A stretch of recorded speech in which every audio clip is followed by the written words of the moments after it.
Hello mga kapatid, kumusta ang pag-ibig at ang kapayapaan ni Kristo maghari sa puso at isipan natin? Quick live lang po tayo dahil may nag-chat sa atin na may message sa atin si Batang Healer. So,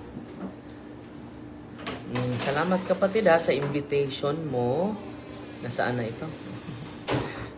Salamat sa invitation mo kapatid.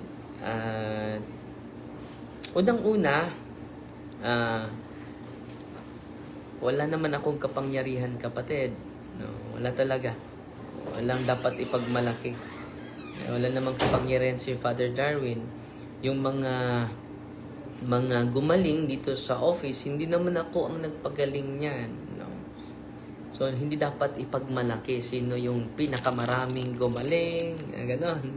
Hindi dapat dahil unang-una walang kapangyarihan si Father Darwin. Yan yung mga message natin, hindi po yun personalan. Kundi it is not a message of condemnation to all albularyo's, but it is a message of salvation. Dahil yung sinasabi natin is yung aral ng simbahan. Okay? Ito yung sabi ni ang daming nag-react kasi sa nila okay lang. Dahil opportunity natin ito na maituro yung katotohanan. At hindi ako makipag-away. Padadalahan pa kita ng mga sacramentals kapatid. So, hihingi lang ako ng address sa'yo, Batang Healer, at ito si Bertud. Ating pinangga. Bibigyan ko po siya lang ng mga sacramentals. Bibigyan, palihog lang ko, please, na ibibigay ko po ito sa inyo. I-bless ko muna itong Holy and Exorcise Salt, Holy and Exorcise Oil, Holy and Exorcise Cross, Holy and Exorcise Medals. At itong St. Michael Exorcism Image, and then ito din, Holy and Exorcise Water. Ito yung, at ang bell. Padadalhan din kita ng bell. At yan lang po yung naisagot natin. Dahil sabi niya, karong Sabado, o bukas. Sabado agad, nandito pa ako sa Bohol.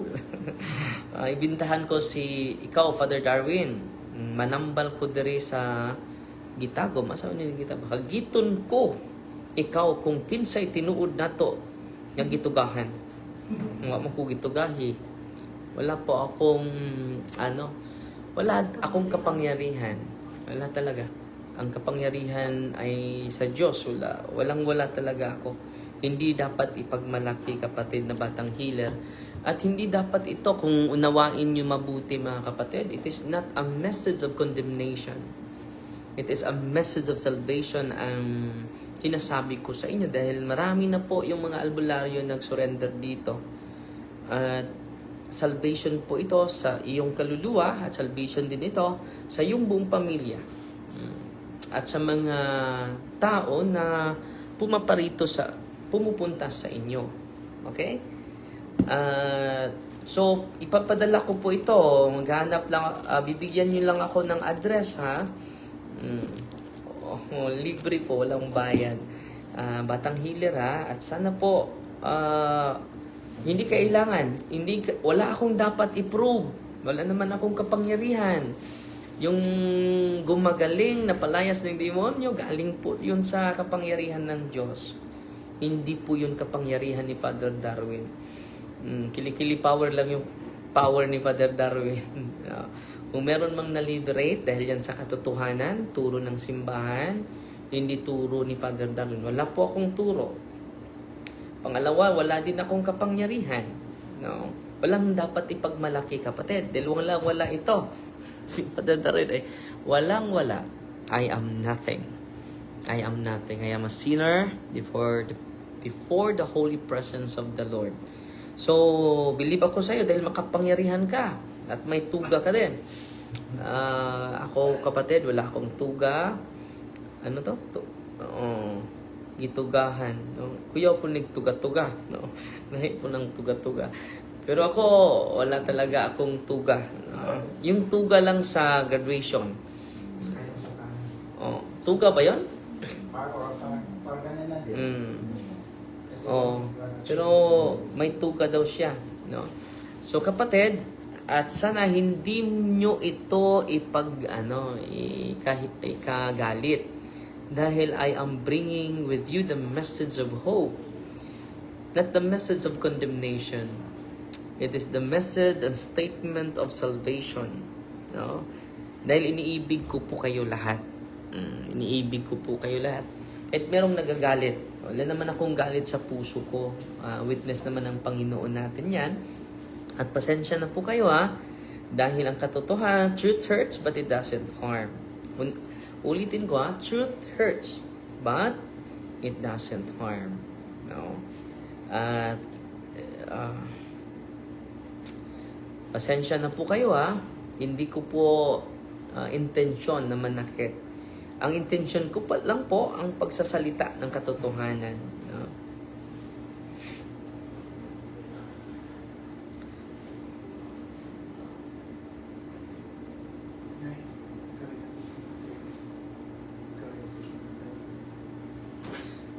So bago lang tayo natapos sa exorcism po, at isi-share ko po sa inyo, magsulat lang tayo para ma-share ko sa inyo yung bago tayo natapos ngayon na ang in-exercise natin ngayon ay 3.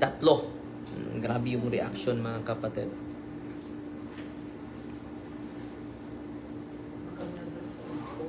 So, Marie, nagtanong sa ato karon. Salamat kayo. Sabi ni Saint Teresa of Avila mga kapatid, truth suffers but never dies. So kahit ang nagdadala din sa katotohanan mag-suffer through persecution but never dies. Because the truth may bring suffering to us. To speak it and hear it, ang sakit. But it is eternal. It never brings destruction of the soul. Kahit nasaktan tayo kapag mapakinggan natin yung katotohanan, it never brings destruction to the soul. Sabi naman ni Saint Catherine of Siena, proclaim the truth, do not be silent through fear. Minsan ay natatakot tayo and then we become passive. Sometimes truth causes discomfort, but it's necessary. Hiding the truth out of fear causes more harm than the truth ever will. So, kailangan talaga natin na isiwalat natin yung nalalaman natin. Bakit? Sabi ni St. John Paul II, the truth will set you free, but first it may make you miserable. No? Miserable. Nagagalit ka. Gusto mong magkigdwelo. No? A modern take on Jesus' own words, reminding us that truth brings freedom, even it wounds our pride or illusions at first. No? Sabi naman ni St. Thomas Aquinas, mga kapatid, it is better to illuminate than merely to shine, to deliver to others contemplated truths than merely to contemplate. Wow, ang ganda, no? Sharing the truth even when difficult is a greater good than simply keeping it to oneself. The pain it causes is healing pain. Kahit nasaktan tayo, i-offer natin sa Panginoon at pasensya na po kayo Yan lang po yung ilang minuto na tayo. Maraming salamat sa inyong hindi ako titigil sa pagsasalita sa mga katotohanan at meron mang masaktan, meron mang magalit, meron mang ma-offend. Dahil sinasabi lang natin ang katotohanan. So, Batang Healer, padadalahan kita. Sa sunod, bigyan mo ako ng address. Ito po, Holy and Exorcise Cross. Bibigay ko po ito sa iyo. And Holy and Exorcise Medal. Holy and Exorcise image of Saint Michael. Holy and Exorcise salt. And Holy and Exorcise oil. Alam nyo yung nabigyan ko ng mga albularyo ay nag-surrender. Okay? at bell. Ibibigay ko po ito. Ipadala ko po at sana po ay mag-comment kayo sa address ninyo at sa mga kapatid natin kung magbigay na sila, i-deliver ko, ipa-LBC ko agad. Okay? Kung meron na akong address sa inyo. At sa challenge mo kapatid, hindi dapat ako kakasa dahil wala naman akong kapangyarihan. I am just an ordinary priest. I am just an ordinary servant of the Lord. Wala po akong kapangyarihan. At yung gumagaling dahil nagpakumpisal ako. Nag-anointing of the sick tayo. And then yung Eucharist. Si Kristo po yun. So ang nagpagaling hindi si Father Darwin, kundi ang sacrament. Sana malinawan mo at sana ma-lead natin ang mga tao sa sacrament. Hindi sa sarili nating mga accompanying spirits. Okay? So mag-ingat ka kapatid. Mas mabuti ma-process kita. At kung ma-process kita, walang problema, ako bahala sa'yo dito. Kung mag-surrender ka. At tingnan natin. Pwede mo, bawal mag-live dito eh. Bawal mag-live sa actual exorcism. Pero kung mag-submit ka, makatulong ang simbahan sa atin. Itong sinasabi ko galing po sa mga church father, di ba? Hindi po ito personal na opinion ko. Kailangan natin na isiwalat yung katotohanan at hindi ko talaga ikahiya ang katotohanan, kapatid. At pasensya na po kayo at na-offend siguro, pero truth hurts but it doesn't harm, kapatid. At i-recognize natin yung mga greetings muna tayo, mga 2 minutes mga kapatid. Bakit hindi ko makita yung mga comment ninyo? Ang dami nang nagko-comment. At isalin niyo sa dasal si Papa ko, nandyan pa din sa ICU. At every night pupuntahan ko siya, ibibigay ko yung sacrament. So gumagaling yung mga pumupunta dito at na-liberate sila dahil sa prayer ng simbahan, hindi sa orasyon na galing ni Lolo, hindi sa orasyon na galing ni Mama. Hindi siya mamatay kapag hindi mapasa. Okay? Hindi po ganun. Dapat ang kapangyarihan ay galing sa sakramento. So, hindi dapat na mag-showdown tayo, kapatid. Dahil wala namang kapangyarihan si Father Darwin. Kung meron ka, saludo ako sa iyo dyan. Pero, saan galing yan? Di ba? Saan galing yan? Yan ang tanong. At ang simbahan, ang pari, meron siyang moral responsibility na ipaalam sa lahat. Okay ha? So tingnan natin. Hindi ko pa mabasa. Bakit hindi ko mabasa yung mga comment ninyo nung nangyari, mga kapatid?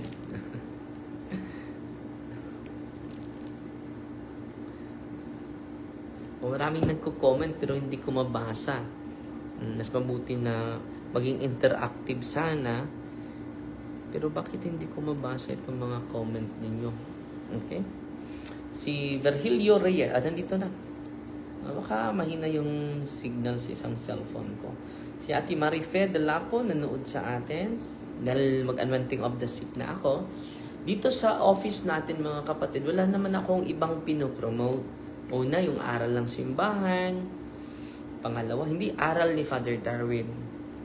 Hindi po ito asin ni Father Darwin. Holy and exercise oil of the church. Holy and exercise rock salt of the church. Holy and exercise water of the church.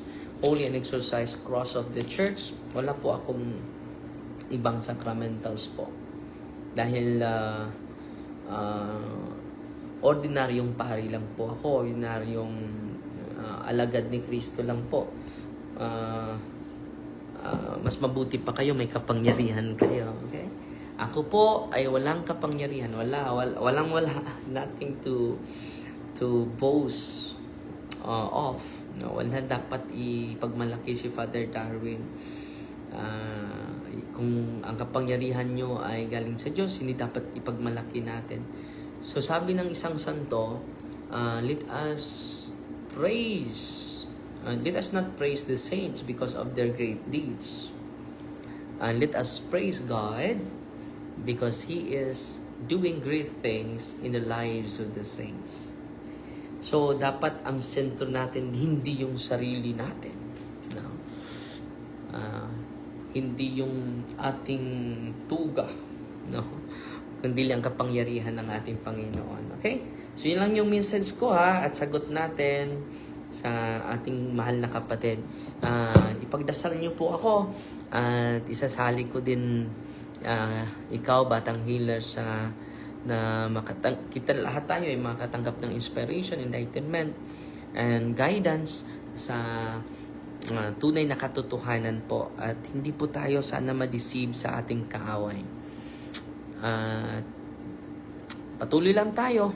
Okay? God bless. Hihintayin ko yung address mo, Batang Healer, i-share ko po sa inyo yung mga sacramentals ng simbahan.